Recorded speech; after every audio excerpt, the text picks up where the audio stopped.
Daniel, VintageMagic.com. I'm at the Epcot. This is the human, who is the superior human test, whatever the heck this is. Let's see how it goes. What language? English. And wear my backpack.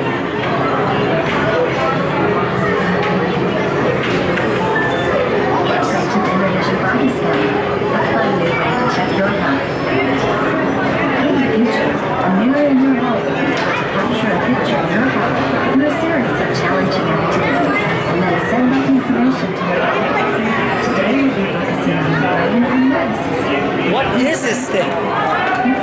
Am I a superior human or not?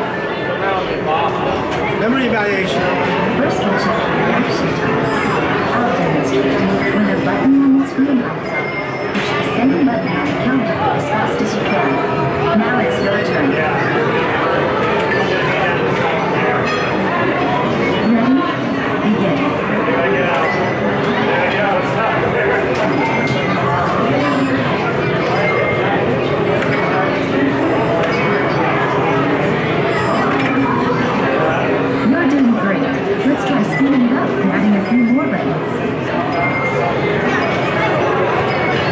Reaction time is the time it takes for your eyes to see the light and your hands to respond.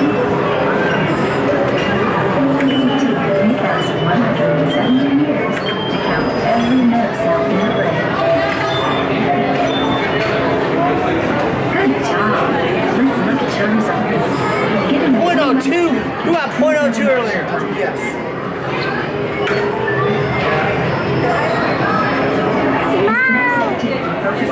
Hey, no, it's recording. It's recording. Watch the buttons on the screen. When they're done, I gotta memorize this. ready? Begin.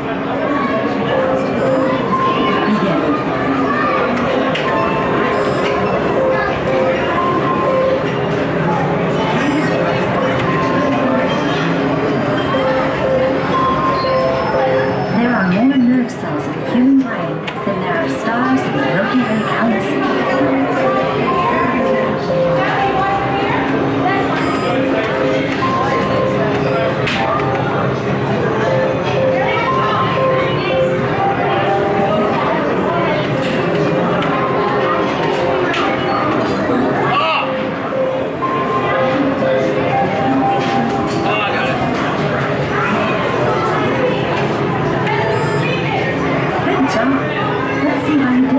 One of the best ways to improve your memory is to get a room of final activities.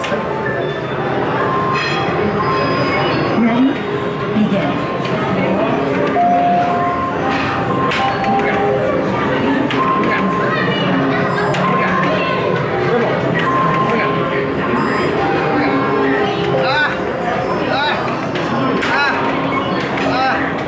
I don't know what the deal is. Like I'm tired, guys, or I'm just tired or crazy. What do you guys think about the MTG market? What do you guys think about Edwin Engineer? What do you guys think? Is he crazy? Is he crazy? Is Edwin crazy? Is he crazy? Whoa, I got that one. I love hard. Whoa! Whoa!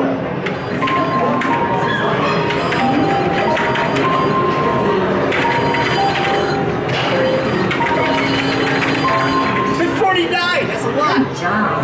Let's look at your results. 49! It's like 69. One day, a home system like this will be able to help doctors get a quick That's like 69. overview of your health. Thanks for trying out the home health mirror of the future. Alright guys, welcome back. It's me, Daniel, VintageMagic.com. We're at Epcot Land, Disney World. That was an experiment. That was a kind of a thing at the attractions where you can basically test your memory, your ability to kind of do patterns, whatever. But that reminds me a lot about one important thing: patterns. There are a lot of patterns in this world that cause you to basically try to... Yes, Scott? Hi. I'm doing a video. Want to talk about magic? There's a lot of patterns that are in the Magic marketplace I want you guys to think about. People look at past prices a lot in Magic and they equate it to what will happen in the past. For example, Alpha Lotuses were once $2,000. There used to be PSA 9s that used to be under 10 grand. Now they're selling for 55K. Recently there's an auction for a BGS 9.5 that was in July last year, 2018, for $87,000. Now there's one on auction for $108,000, and there's going to be, I don't know, like 5 days left or something. I mean, look at patterns. Did you think that the Alpha Lotus 9.5 recently, that's on PWCC, was going to go for 87K like before? Or did you think it was just going to go down and go for less? Oftentimes we look at patterns as a way to judge what Magic prices should be. That's analytics. Those are the analysis part of it. I, on the other hand, like to look at one important factor of this. All these games that we saw today, that you saw, does not have. It does not equate the external factors of nostalgia. See, the brain reaction, right? You react towards numbers and what was. But what about what could be? You have to understand, nostalgia plays in a factor that is beyond anything else. Case in point, 1997 Precious Metals Michael Jordan altered, not even graded, a grade, sold for $350,000, $350,100 on PWCC recently. The highest graded modern day sale of a card. That card eclipsed every single, eclipsed the LeBron James NBA patch, PSA 8 or PSA 9, one-of-one masterpiece autograph. But does that mean that the Alpha Lotus cannot reach those levels? Stay tuned for that, because she will tell you the Alpha Lotus that I sold that was signed by PSA 10 sold for north of $400,000 with cash and equity. And I'll explain that also for those of you trolls out there who will not believe what that means. But the question is, why does that matter? Why does the 1997 Precious Metals Flair Metal even matter? Well, is it green? That's the reason why. It's made of emerald, made of kryptonite for Superman? No. It represents in history the most iconic player, and it is the beginning of insert parallels. In the very beginning of time, insert parallels did not exist. These rare, number, crazy things that occur, right? I'm not about Topps Finest refractors where they're not numbered parallels. This was an actual numbered parallel. There was 1 out of 100, right? There's 1 out of 100 numbering, but the first 10 were even rarer. It's only 10 are the green versions, and the 11 to 9 100s are basically the red version. But it represents the first of its kind. So the best player, the first of its kind, nostalgia wins all the time. That's why it went for $350,000. Now some of you will argue, well, the thing is, it went, the bidding action was basically 2 people. 2 people caused it to go to that level. Only 2.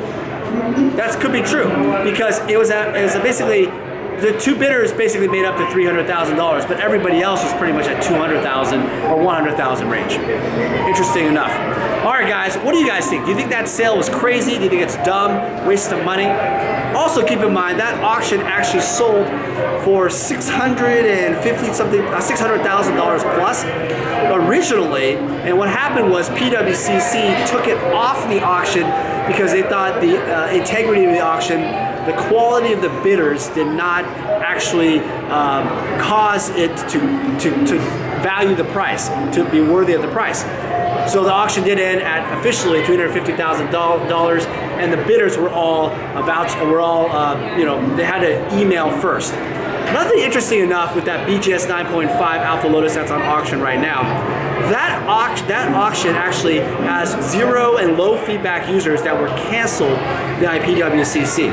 Who knows where it's really going to end up to? I want to hear your guys' thoughts on where it will go up to.